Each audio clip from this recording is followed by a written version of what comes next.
Pelak emaout? Oz Guinéan emañ. Espodan emañ.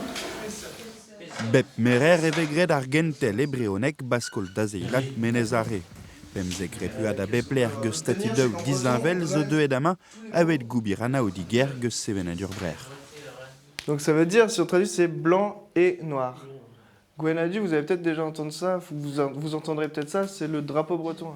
Ad kaout turlus kirok diba burstumadur et opal ar skol, arrière, a zo deik de vout un danve vel ar real. Par exemple, Plessar Liu, C'est Liu.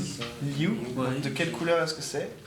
Brezonek zo ive un doare davant e-barz, mont barz an deskadurez, da deskitrao dija, el em lakat barz an elger. An euze a brezonek zo un doare vont barz ar bro, en o deski penoz petra histoire ar bro, petra histoire an tud ar bro ye.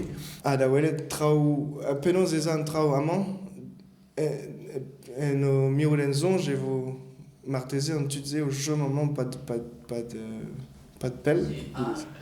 Audi pevar ble o tremenet kantri ugen den yaouank dre ar zalioù klas, ar divridiger a chiko aneo avei dao faperioù hag o yehet, andrase a goust, a klavedred ar ovid naontek neus koet kefioù ar skol, e pat daouvle nen de chebet dao set na festou noz na predaou, na gwerzioù avei leunian ar rontou.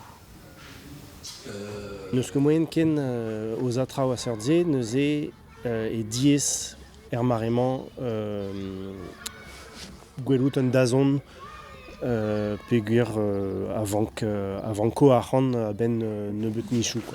An holl amañ zo a youlvat, a labour a youlvat vid ar skol, me an a c'han a servij vit pez evegret fet melestra durel. Or pendaze o bet digresket an arantaouein foran, lanzet e bet ur podad en linen avet savetañ ar akres, kazi €1000 o bet dastumet dija.